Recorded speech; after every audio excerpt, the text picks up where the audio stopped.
Hey guys, good afternoon. So ngayon, i-unbox natin itong Juson Mixer 12 channels. Actually, naalis na natin siya sa box niya. Napakakinis ng pagkakabalot. Meron pa siyang outer box kasi or cover. Kaya, ano tawag dito? Napakakinis and safe na safe po itong natin. Though may isa siguro dito na siguro binabato-bato talaga.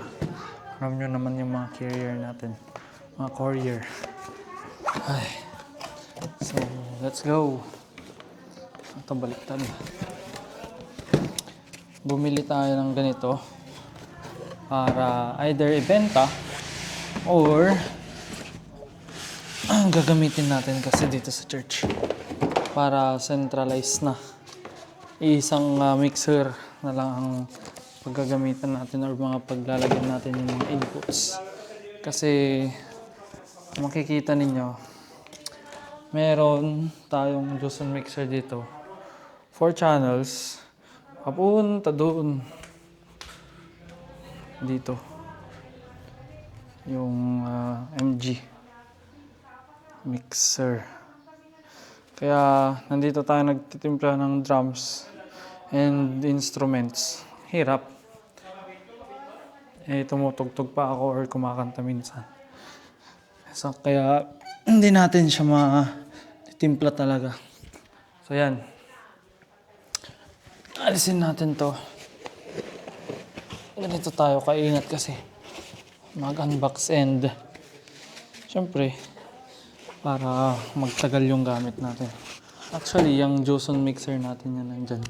Sa yung ginagamit natin ngayon is siguro ilang years na rin yan. Kaya nagtagal siya.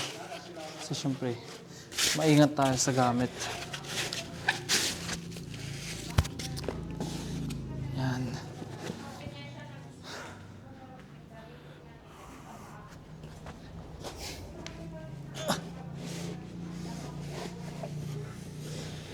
Wow.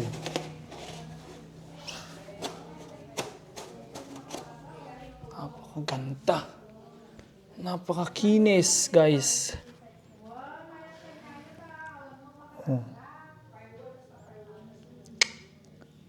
Do may gas-gas siya. Dito. Ano kaya? Ibabalik kaya natin?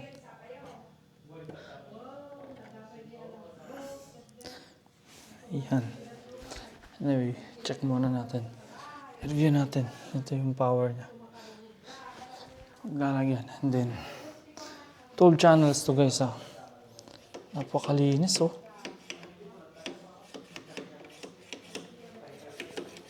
Huwag niyong kahayaan na naka-steady lang na ganyan. Dapat ini-slide natin para alam mo yun, hindi siya tumigas. Mag-stuck. At na yan, nanab. Let's go. Switch natin ngayon. Switch natin. Yun. Pwede po siya.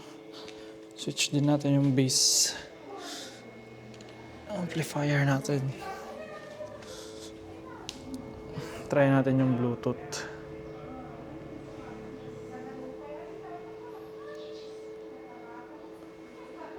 Long press natin. Yun lang. May ganun. May tunog pala siya. Marinig nyo yun. May tang-tang sabi niya. Pero dun sa mga old versions, yung Juson 4, wala siyang ganong tunog. Ito. Pwede siya. Ganda. Baka makapiright kasi tayo.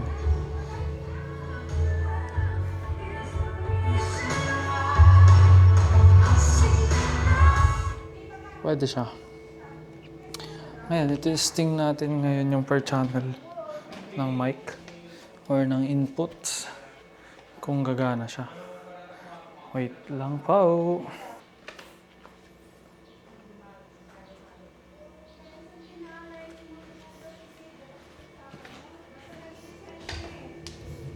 Testing. Testing. Super channel tayo Titest natin.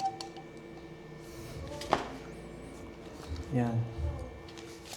Just iayos muna natin to lahat. Naka-full kasi. Yan. Just okay. Yung reverb niya, yung effects.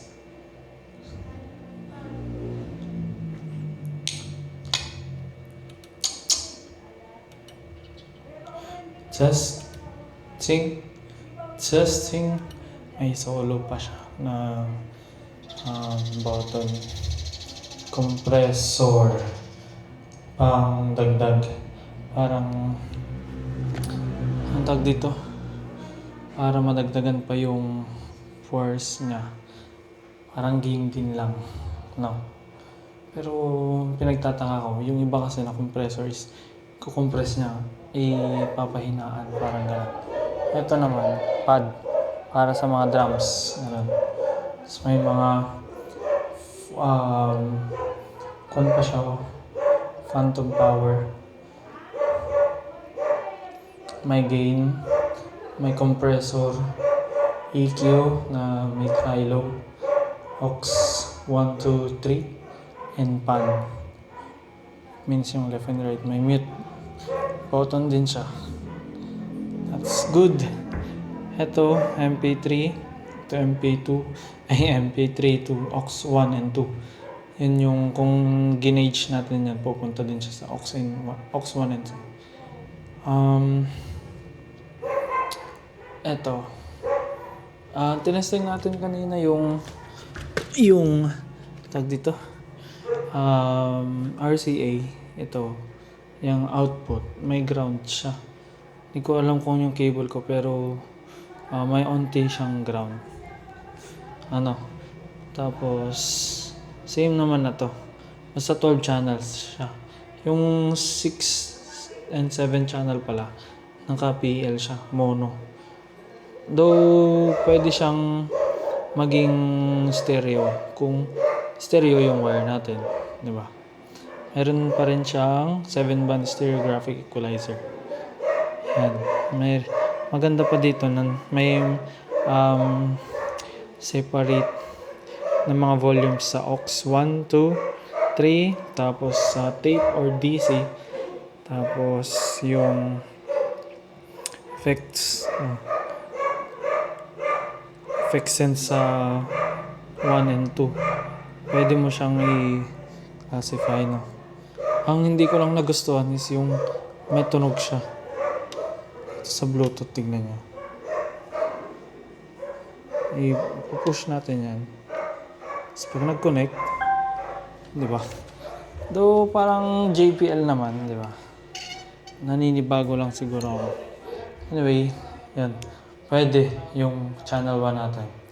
Wag tayong gagamit ng phantom power kung mga condenser mic or dynamic microphone naman yung gamit natin, di ba? For condenser mic lang yan. High pass filter para sound. Para ma-filter yung mga ang tawag dito, yung mga high frequencies natin. No. Test, mic, test. Like that. Test. Oh. Test. Check. Check. Ko alam kung gumagana yung high pass filter nyo.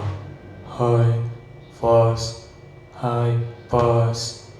filter.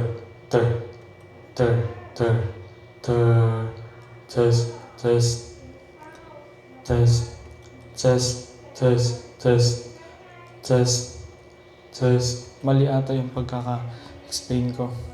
Pag may yung high pass filter is yun yung knob kasi na yung mga high frequencies lang ang lalabas. Kasi napansin ko, parang nahilito kasi ako. Kapag nag-add tayo ng low, mababa, di ba? Pero kung naka-high pass filter siya, high mababawasan yung load. Diba? Sound. Check, check, check. Test. Anyway, additional na feature na lang yan. Comment down kung mali yung explanation ko. Open po ako sa correction and suggestions. Thank you. So, i-mute natin yan, di ba? Napakaganda. Pwede natin siyang i-mute per channel. Tas yan. Yan, nakamute. Ay na. Matigas.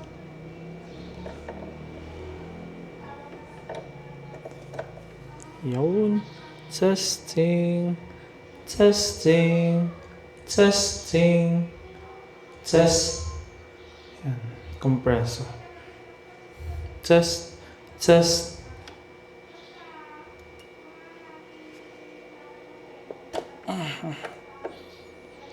Ganito ako nagtitest kasi. Titest ko siya per channel para i-report kung may mali. Kung may problema yung unit or wala. Pero in fairness, maganda yung physical appearance niya. Wow.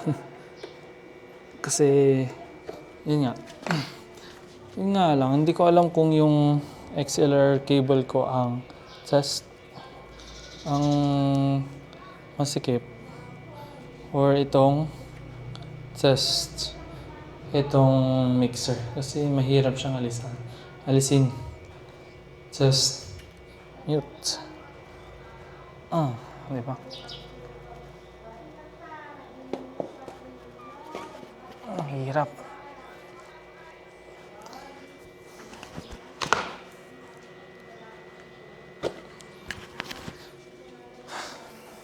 Dito tayo sa channel 8,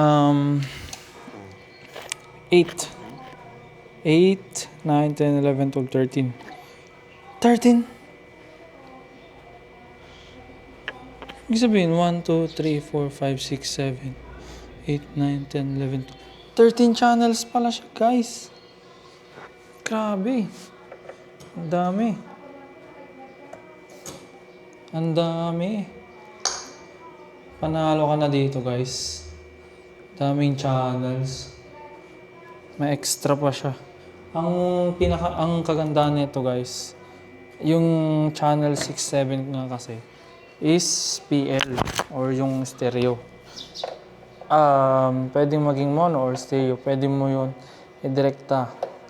Or yung gitara mo, piano, bass, ganun. Testing. Yun lang. Mahina.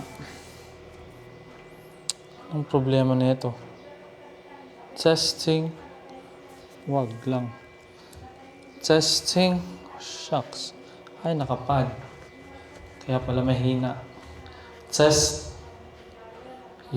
Test. Test. Test. Check natin. Every time na mag-sound check tayo, check nyo. Baka may mga naka-engage dyan na button kasi. Kaya yun. Gaya nun, naka-engage pala yung pad. Testing, praise. Yan.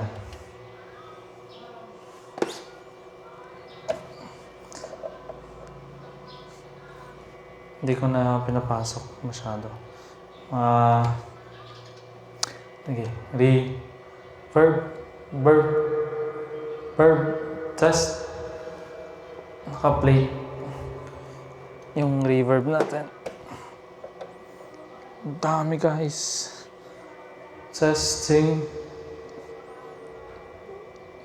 Test. 50-50 lang natin. Para balance. Test. Compressor. Nice.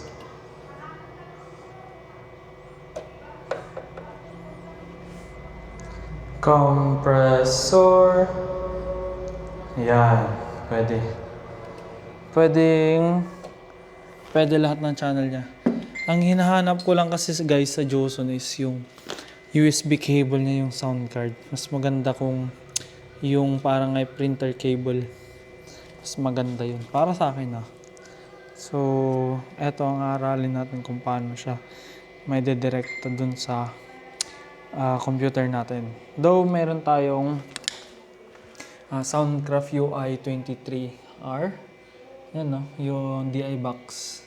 Tapos meron tayong audio interface na ginagamit papunta dun sa mixer, sa computer. Yan. So again, yun lamang po. Any comment or magtanong lang po kayo at pwede natin itong sagutin sa comments section guys. Bili na kayo ng Joson. Napakaganda. This is not a sponsored review. Pero again, ang maganda dito is meron siyang Psalms 23:1. The Lord is my shepherd. I don't know if they are Christian or maybe ito lang ay yung Bible verse nila. Diba? So anyway, thank you for watching. God bless.